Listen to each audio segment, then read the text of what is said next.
This meeting is being recorded. Live on YouTube. Actually, I think your background looks fine. Okay, I'm going to hit blur. All right.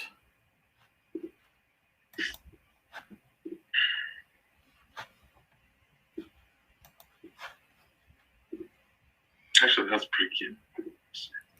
This really works well. Wow. Oh, yeah. It's amazing what you can do now. All right. So this is Charles Moskowitz. Monday through Friday, 12 noon is when I usually do the thing live on YouTube and subscribing platforms. Welcome to the program. My guest is William Ramsey. His website is William Ramsey Investigates. William is the author of Abomination, Prophet of Evil, and Children of the Beast. William, thanks for joining me. Charles, great to be with you again. Thanks for having me. Okay, so let's just go right to it. Give us a thumbnail on the topic of your book. So the title of the book is Global Death Cult, Order of Nine Angles, Atomwaffen, and the Slaughter of the Innocents. And it's about the growth of kind of a post-Crowley, post-Hitler ideology that came out of the right wing, the far right, really, of England, and has now dispersed around the world. So it's kind of, and one of their central tenets really is about culling people. They use the term cull, and I think it's really one of the, in my opinion, one of the central tenets of the group. So the concept of culling people is kind of like what you might say grooming people to but murder. I mean, I think that it's an incitement to kill people, murder people. Okay. I think that if you read through the documents, like if you read through my book, they reference it in several places, and it's referenced a lot, often in their documents. And it's a fairly recent. The real growth of the Order of Nine Angles really began in really the 80s, and it started with just with manuscripts that were sent through the mail or PO boxes, pre-internet, and then manuscript upon manuscript upon manuscript grew, and then it became booked and then codified and additional books, and now I think there's might be 10,000 pages of information about this one kind of group. I don't think it's a very big group. People have estimated or guesstimated that it's really only 1,000 or 2,000. However, I think that they're very malevolent, in my opinion.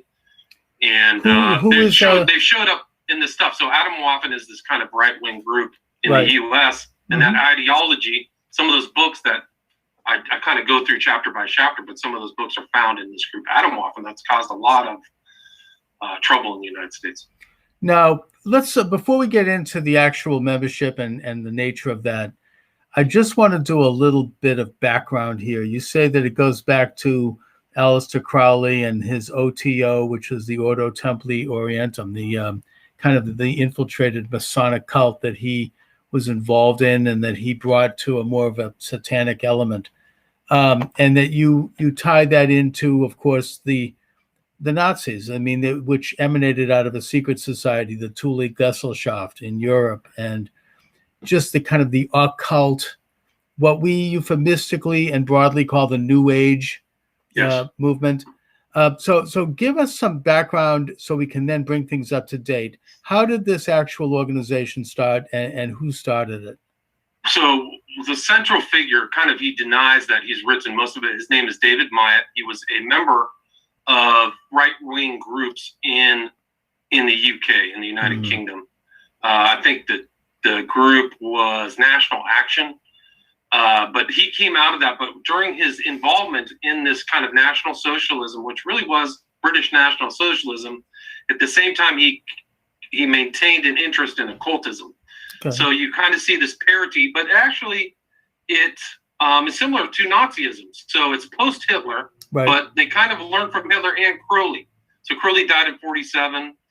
And so, but they do reference a lot. This guy, David Myatt, was in a Thelemic group, which is kind of Crowley's group. But he learned from that and kind of pushed the boundaries beyond that group. So in my book, it's really interesting. He had this series of letters called the Satanic Letters of Stephen Brown, which I assume is by Myatt. All a lot of the literature is very similar, but he's in communication with the Temple of Satan and literally in contact with Michael Aquino. So Michael Aquino was an offshoot of the Temple of Satan, started the Temple of Set, and they're communicating about what their version of Satanism is. And so you can kind of see this kind of growth and movement of the Order of Nine Angles away from Crowleyism and these other kind of groups, Temple of Set and Temple of Satan. But all right, it does have this Nazism. It has this kind of similar outlook where, like, the other people are Untermenschen. They call them mundanes. So it may be a little magical term, but they kind of have new terminology. So it's a little bit, you have to kind of decipher it, some of these words, but they definitely view unpeople, but they have a long-term goal of creating kind of an imperium. And it may be synonymous with like a Reich, but an imperium of kind of a fascist imperium in the future. Right. So that's kind of what they're pushing. That would be their ideological, but they're very small, but I think that's really their pull. But they have some unique doctrines. They try to infiltrate other groups. So they have something called an insight role. And what that is to join a group and learn from it. So you'll see in some of these newer right-wing groups, National Action, you'll see occultists joining that right-wing group. And much like Atomwaffen, there was a battle in Atomwaffen. And so you'll see that occultism. I think I can trace that ideological idea from UK to the US and to these other kind of current far-right groups in the US and the UK, and actually in Canada and some other places. So that's why I kind of got a global idea, because with the internet, I think that these ideas have dispersed. So it's become more international after World War II, and now with the internet and with the dark web, even you've got a further proliferation. I just want to again touch a little bit on the background. You say that they are satanic, and as such, consciously so. It's not just that they embrace satanic principles, but they actually are worshiping Satan. I mean, they're involved with satanic ritual and satanic practice. Is that right? They do. That's correct. So they have they kind of have, I kind of go through the very beginnings of their book. They have two kind of main books. One is the Black Book of Satan, which talks about rituals. So they have external and internal rituals. External is like people together, and then internal are rituals that they're supposed to do for themselves. And then Naos is kind of like a book that compiles a lot of the manuscripts that they had. Okay. But yes, well, it gets kind of complex, because if you talk to somebody in the ONA, I would assume they would deny it, but their literature tells a story. It's a secretive society, so sure, they'll deny it. They'll probably deny membership altogether. And it's hard. It's sometimes hard to talk about these things because they are secret, but nevertheless, there are things that are known. As you say, they've published a book, which you can get. You say that Aleister Crowley is one of the sort of at least the ideological founders of this movement, and that Crowley would go on to influence, through the OTO and other groups, much of the kind of the counterculture of the 1960s and heavy metal. There's an element in heavy metal rock, not all, some.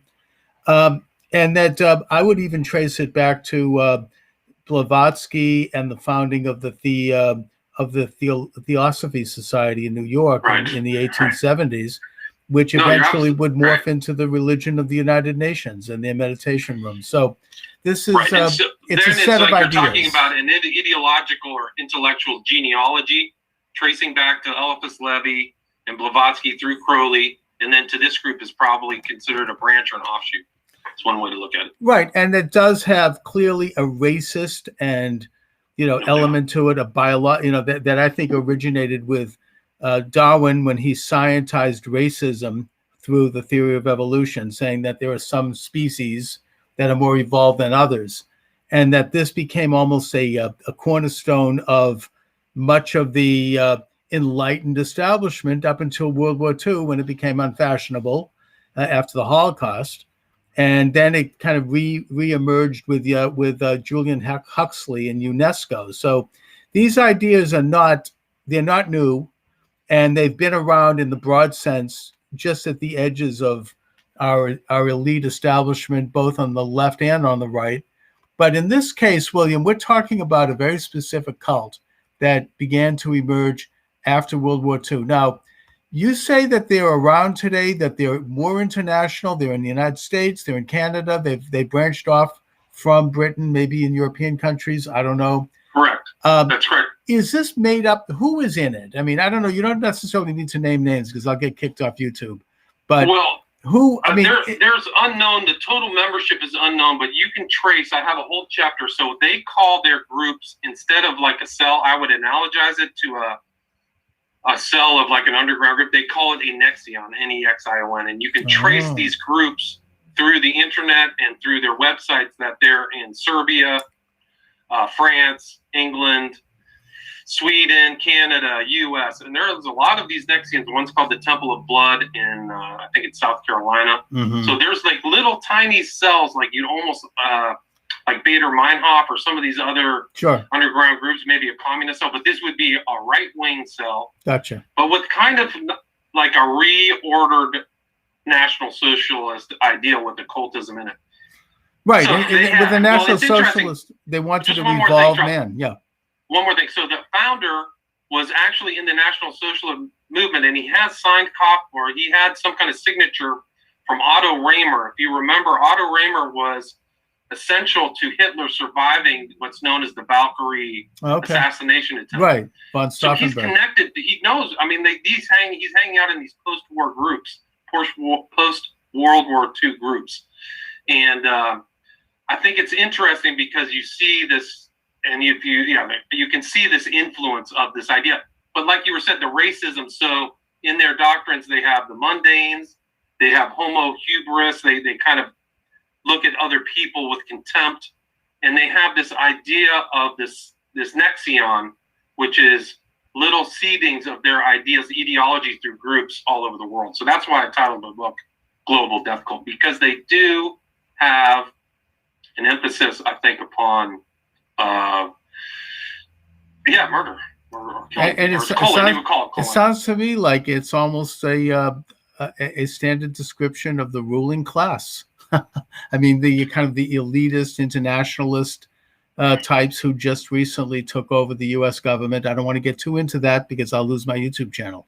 But I already lost mine. So I know. So let's be careful when we go. We have to tread a little bit euphemistically. All right. So does this have anything to do with this group, this Nexium in New York State that was exposed a few years ago? You had wealthy suburban white women primarily involved with prostitution and pedophilia and all kinds of stuff. And that was in the news, by the way. That's New York Times. That's not some conspiracy theory. Right. No, that's it was Keith Raniere. So the Nexium group, it's similar to the name Nexion, but I never made a connection with that. However, there are recent cases that I include in my book. There was a guy by the name of William von Neutrogen, and some of these cases are very current. They haven't even gone to trial yet, and some have just been like, there was a guy sentenced on May 5th to 42 months who was involved in all kinds of bad things, illegal things, and they sent him to jail. It was a federal case. Sure. He actually swatted the head of Homeland Security. Her name was Kristen, under Trump, Kristen. Oh, yeah, I know who you mean. Yep. So that was one. There's William von Neutrogen in Canada. He went up to this old Muslim guy in front of a mosque and slit his throat. So that's a recent case. He hasn't gone to trial yet, but he was seen online doing all kinds of ONA, Order of Nine Angle rituals. So there's a direct connection there. So murder is part of the rite of passage for them. It's like in the mafia, they talk about the made man. If anyone's seen Godfather 2, you know that Michael Corleone became a made man when he shot those guys around the table, and then he fled to Sicily to cool off for a few years. But in this case, it's a ritual that goes back to the assassins, the original Hashishim in medieval Iran, where they would literally pluck some young guy out of a club or something, or they'd bring him to this fabulous palace where he'd be able to indulge all of his excesses and fantasies, and then they would say, you can have this forever, but in order to become a part of this secret club, you have to kill somebody, and here's who. And then you would basically, by doing so, you would become their spirit. Their spirit would enter your body. It's a very bizarre cult. And that's a great point, because it's very similar to ONA ideology if you read it. But what was it? That nothing is true, everything is permitted was their idea. And that's like they took them to literal paradise. And paradise was a square thing with all like the Temple of Earthly Delights. Now, is there any connection between this? A few years ago, I interviewed an author. I forget the name of the book now, but it was about the son of Sam. And he followed that up by interviewing the son of Sam in prison in New York State. And Maury Terry? Is that right? Yeah. Ultimate Evil? Yes. And amazing story. And he son of Sam testified that he was connected to a satanic cult that's still around, and that they have certain telltale signs in terms of certain types of graffiti that pops up in the city, and that they are still involved with ritual murders around the country.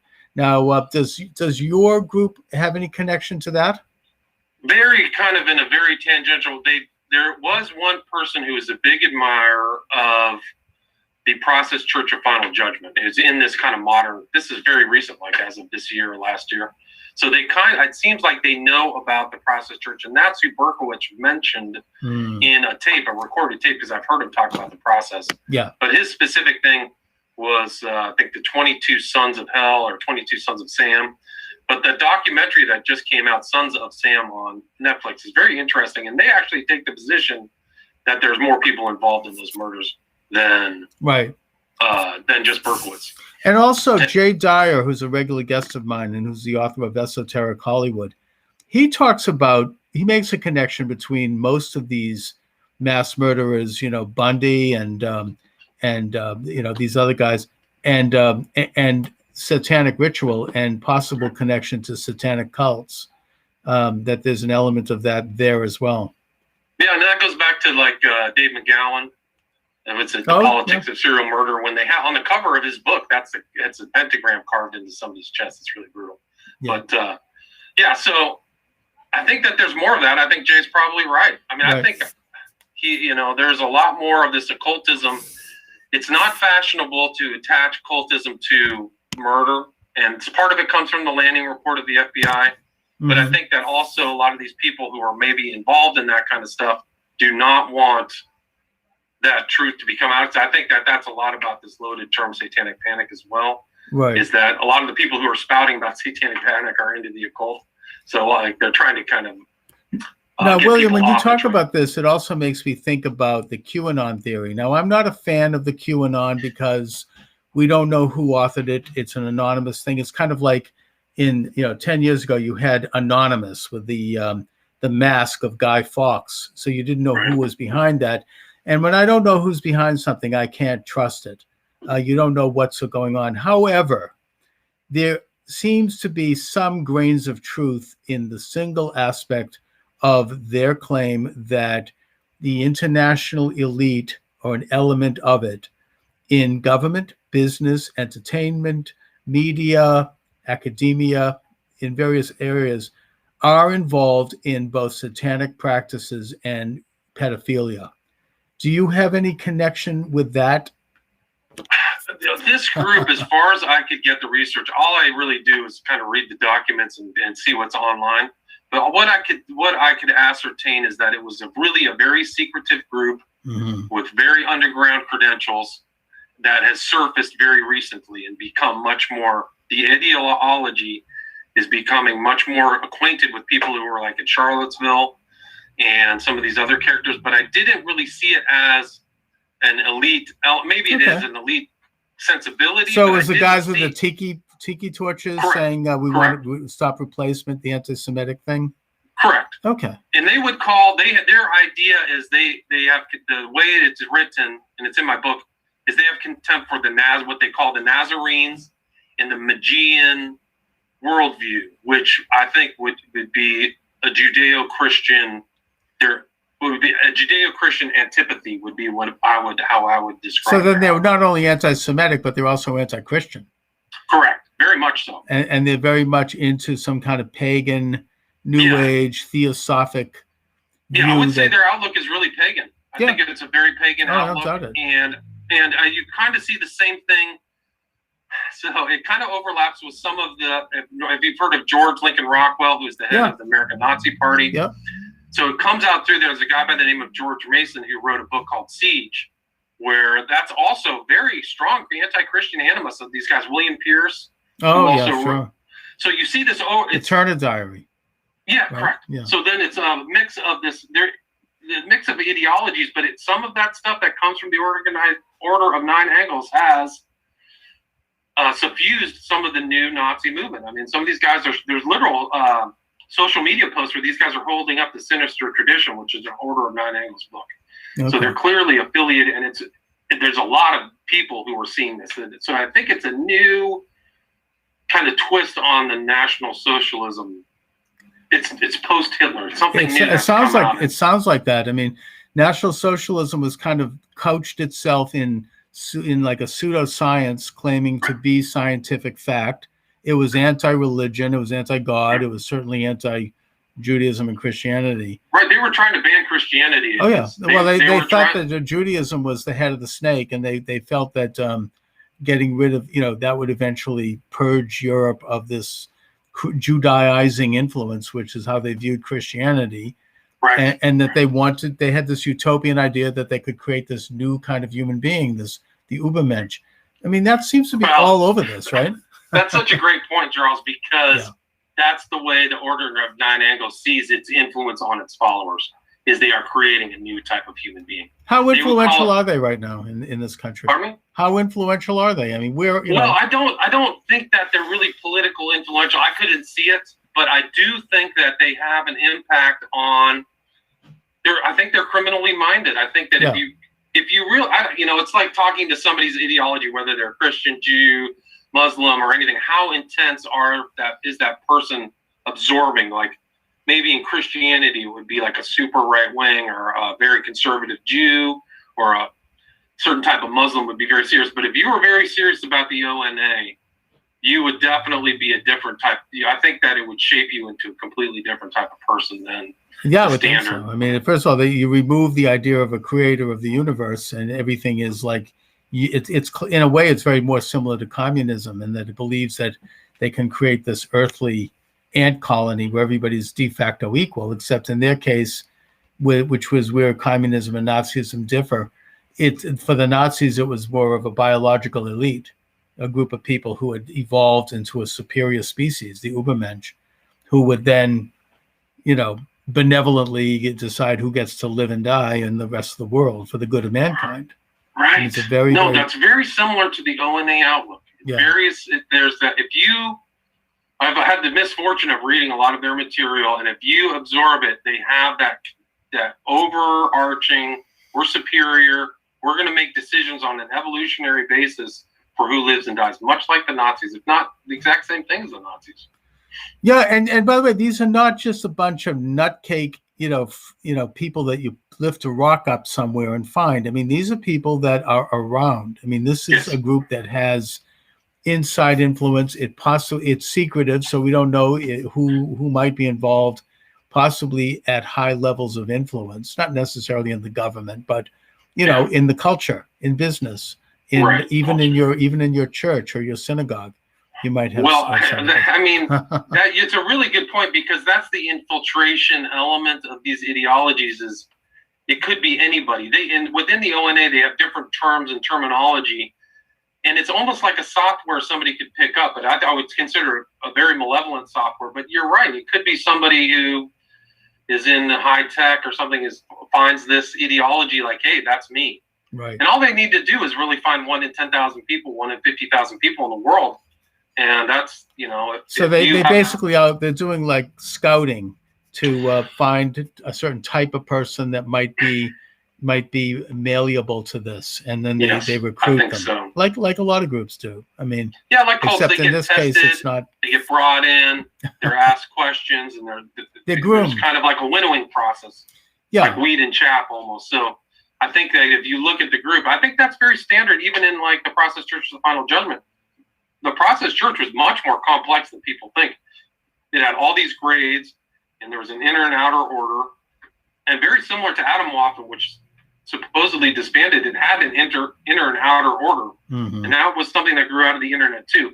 So there's a very strong influence from this internet dark web in ONA and in Atomwaffen, where they're sophisticated. They know how to use the dark web. At least some of the group is. So I kind of wrote this book like, hey, yes, this is something that has to be on people's radar. This is a dangerous. And what can we pick up as signs that someone might be involved in this sort of thing? I mean, what are some of the manifestations? Well, the symbols, like you could see the symbol on my book cover. I would say the manifestation is they have this kind of sinister tribe. The word sinister is used often in this group, but like groups of people who, and everything that they do often takes place at night. So they're almost like night crawlers, and they use this word noctulian or noctulus, which is a bat. So you'll see the symbol of a bat often used in this group, and that kind of differentiates it from what the traditional understanding of Nazism is like they have a very different thing.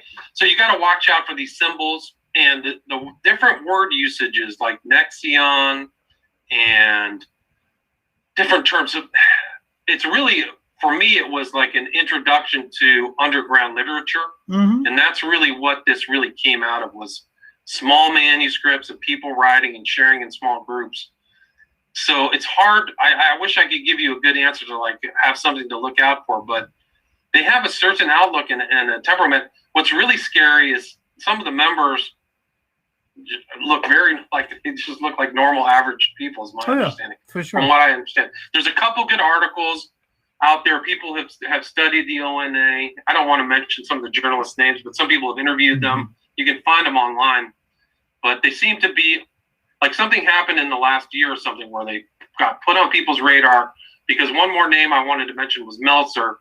He was a military guy who was in contact with the ONA and was trying to set up his military unit in Turkey. He was at a base in Italy, and he hasn't even been sentenced yet. So Meltzer is another ONA guy who was involved, and he said he was going to betray his own units to the feds. So then perhaps, I mean, not to open another can of worms here, but perhaps they might have some infiltration into the military? Oh, no doubt. I think they're definitely trying. So, like I talked about earlier, they have this idea of insight rules where you're going to do something to get experience. And if you look at some of these groups, and they're trying to, a lot of these guys who have this ONA literature they become ONA and then they try to get experience in the National Guard or something like that. So I've seen that phenomenon where they're getting the literature and then joining the military, not being in the military and then getting them. So they get recruited before they go in. Correct. Yeah. That's what it seems to me from my perspective. Okay. So I do think, and I think that the government wisely they use the term white supremacist. There was actually an article that came out last year that specifically stated ONA. They call it an RVMB, a racially motivated, I can't remember the acronym, but it was like a racially motivated group. They didn't quite get all of the internal details, I think, that are important when analyzing the ONA, but they understood that it was a threat. And I think it's a very valid threat. I think the government, the Mossad, the Homeland Security, FBI, really should get up to speed on this group. I think they're very, very dangerous. And these guys literally are white supremacists. I mean, they do glorify the white race, and they want to have a white nation, it seems. I mean, is that the case? It seems like that was from the inception. That's what happened. Yeah. But it seems like they've lowered their views from, like, there's Asians in there, or the different people of different cultures now. So like different ethnicities maybe within the white group, like Serbia. So they found alliances with other groups. It's like the certain white groups in the 1960s formed alliances with radical black groups, that kind of thing. Or I mean, I suppose in the broad sense, the Nazis formed an alliance with the Japanese, right? I mean, in other words, they get like-minded groups that they kind of cross-pollinate with, but yet maintain a separation. It seems like it. I like there like it cropped up in Russia last year. There was a church burning where one of the kids had copies of this ONA literature. Oh, okay. So I mean, it's hard to say just specifically. I think that they're really not theistic, but not as. I mean, like. Well, it seems to me to be a good idea to expose the group, identify them, and really go after the group that actually are white supremacists, rather than this kind of broad indictment being conducted by the establishment that anybody who's not on the liberal side of the political spectrum is a white supremacist. Anybody associated with former President Trump is a white supremacist. In a or way Nazi. that they misuse the term Nazi. Oh, believe me, it's misapplied. No, believe me, I can attest to that. I mean, you have that thrown around all the time now, and in a way, it's basically giving a pass to the genuine, actual Nazis and white supremacists that are out there that we know very little about. And William, your book does a lot to shine a light on it, so that's very important. I think so. I mean, I think if people need, and also I actually, for the kids who got involved, the original Adam Walkman members, they had 2 people who were in this group ended up dying very young. They got involved. Like these young kids are very impressionable, 14, 15, 16-year-olds are online. They're on message boards, 4chan, and they get seduced by this evil ideology that they think, and the society right now is so chaotic. I have sympathy, but I also have sympathy for the parents. Like, you got to really watch out what your kids are doing. This is a terrible, National Socialism is a terrible ideology. So is the ONA, and you don't want that in your family, because that's why I called it the slaughter of innocence. Like, there was 2 parents who were like, this one kid, his name was Giampa, and they're like, he's dating their daughter, and like, you can't hang out with this guy who's affiliated with Adam Walkman. And Giampa shot the 2 parents to death. So that's like, they were innocent parents who had very serious concerns, ended up dead in Virginia, I think 2 years ago. And that was a terrible event, but you got to really be careful about who you're dating, your kids, if you have boys. So I think these are terrible ideologies. National Socialism, disaster. It's a criminal conspiracy. I mean, it should be approached as in that way, no different than any other criminal gang that's involved with murder and illegal activities and promoting that. And I would think that this should be more than just on the radar screen of our law enforcement, and we should get it up on the radar screen of everyone. So I think they have an incitement to murder. I really do. That is their kind of view, and I think that from a legal perspective is very serious. So I really do think that the people who are in national security, really all over the world, I mean, you really should be very concerned about this. I know that I came up on the Russian. So it has worldwide reach. It has a structure similar to Masonry. Not that I'm condemning Masonry here, because I'm not, but like the outer portico, and then you go into the inner portico, and then the further. And the people on the outer portico don't really know what they're doing or thinking about. They're just, they're kind of involved because it seems kind of fun. It's sort of like it comes in and they answer all the great deep questions of existence, and everybody sits around and has like a bonfire. But on the inner, but the completely witting and conscious inner circle, that's something we don't know who they are, but that's where you have the power. Here's an interesting element, is that this guy Myatt was in. They go through different iterations of these groups. They get shut down, restart. In England, it was the National Socialist Movement, but there was a guy called the Nail Bomber. His name was David Copeland, who did 3 bombs in London. And there's going to be a documentary on Netflix within the next couple months about this case. But he was associated with the National Socialists, and people lost their arms, legs. There was a baby who had a 2-inch nail in their head.